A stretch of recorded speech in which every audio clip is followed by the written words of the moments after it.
সেজদার মধ্যে বাংলা ভাষায় দোয়া করা যাবে? সেজদার মধ্যে যদি আপনার আরবি ভাষায় যে জিনিসটা চাইতে চাইছেন সেটা চাওয়ার আপনার যদি ওই রকম ক্ষমতা না থাকে, তাহলে আপনি নিজের ভাষায় দোয়া করবেন। যে কোনো ভাষায় দোয়া করতে পারবেন। যে কোনো ভাষায় দোয়া করা এটা মানুষের কথা না। হাদিসে নিষেধ রয়েছে নামাজের অবস্থায় মানুষের কথা। মানুষের কথা হচ্ছে মানুষ মানুষের সাথে কথা বলা। পাশের মুসল্লির সাথে অথবা একটা লোক নামাজ পড়ে না, দাঁড়িয়ে আছে, ওর সাথে যদি আরবিতেও কথা বলেন নামাজ বাতিল হয়ে যাবে। আর বাংলা ভাষায় যদি আপনি রবের সাথে কথা বলেন, ইংরেজিতে আল্লাহর সাথে কথা বলেন, কেরালায় যদি আল্লাহর সাথে কথা বলেন, উর্দুতে আল্লাহ পাকের সাথে কথা বলেন, তো তাতে নামাজ বাতিল হবে না। কারণ কার সাথে কথা বলছেন? আল্লাহর সাথে কথা বলছেন।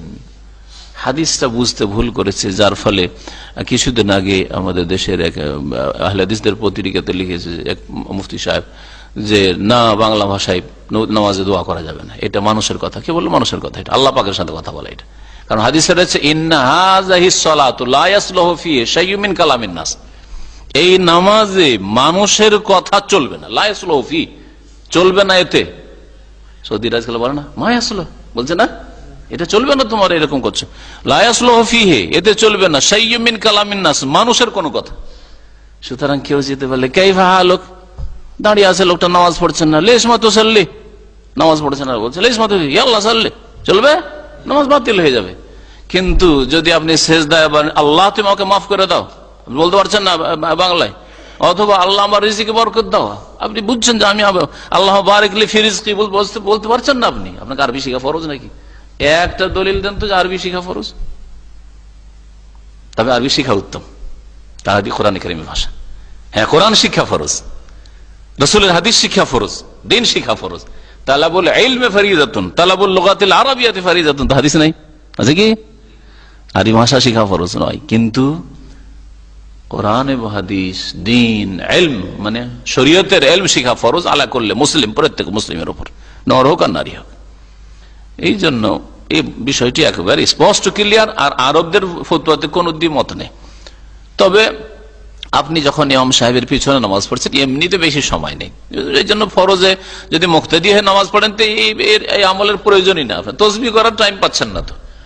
হ্যাঁ, যখন আপনি নিজের নামাজ পড়ছেন, সুন্নত নামাজ পড়ছেন, অথবা তাহাজ্জুদের নামাজ পড়ছেন, অথবা একাই ফরজ নামাজ পড়ছেন, আর লম্বা করে সুযোগ পেয়েছেন, জামাত হয়ে গেছে, অথবা জামাত নামাজ পড়ার কেউ নেই, সফরে আছেন, পড়েন আপনি, আর নিজের ভাষায় দোয়া করেন, কোনো অসুবিধা নেই। দোয়ার দুটো ক্ষেত্র, এই জায়গাগুলিতে আপনি নিজের ভাষায় দোয়া করতে পারেন। হ্যাঁ, যেগুলি নবী করিম সাল্লাল্লাহু আলাইহি সাল্লাম থেকে দুয়া, তাসবিহ, জিকির, আজকার, নামাজের ভিতরে প্রমাণিত, ওইগুলো অন্য ভাষায় পড়া যাবে না। এটাও ক্লিয়ার হওয়া জরুরি। কারণ সেজদায় দোয়া করা যাবে, আল্লাহ আমার গুনাহ মাফ করে দাও, আমার রিজিকে বরকত দাও, আল্লাহ আমাকে একটা নেক সন্তান দাও। আমি জানি না রব্বি হাবলি মিনাস সালিহিন বলতে, রব্বি হাবলি মিন লাদুনকা যুররিয়াতান তাইয়্যিবাতান ইন্নাকা সামিউদ দুআ বলতে যাই না। হ্যাঁ, আমার জন্য জায়েজ হয়, তার মানে এই নয় যে সেজদার সুবহান রাব্বিয়াল আলাটাকে আমি বাংলায় বলবো যে আমার মহান রবের তাসবিহ করছি, চলবে? চলবে না। আজান বাংলায় চলবে? চলবে না। যেগুলি নবী করিম সাল্লাল্লাহু আলাইহি সাল্লাম থেকে আরবি ভাষায় প্রমাণিত, হ্যাঁ, বিশেষ বিশেষ স্থানে আজান হোক আর ইকামত হোক, আর নামাজের ভিতরে দোয়া হোক, আর সূরা হোক, আর সূরা ফাতিহা হোক, এগুলি চলবে না যে আপনি সূরা ফাতিহা বাংলা অনুবাদ পড়ে দিবেন। সমস্ত প্রশংসা সেই আল্লাহর, যিনি বিশ্বজাহানের পালন কর্তা, হ্যাঁ, যিনি রহমান, যিনি রহিম, যিনি বিচার দিবসের মালিক, অনন্ত অসীম প্রেমময় তুমি, বিচার দিবসের ইত্যাদি ইত্যাদি। ওই যে কবিতা গোলাম মোস্তফার পড়ে দেন, চলবে? কথা জানে না যারা এসব চ্যালেঞ্জ ফেস করছে, জানে জোরে জোরে আমিন বলার হাদিস আছে, জোরে মাদ্দা বেহাসাউতো, মানে কি আমিন টেনে বলতেন, মসজিদ বেজে উঠতো। আরে কাঁচা মসজিদ, খেজুর পাতার মসজিদ বেজে উঠতো মানুষের আওয়াজে। কি এই হানাফিদের আমিনে মসজিদ বাজবে? আরে শোনাই জানে যে আমিন পড়লো না পড়লো হানাফি মসজিদে।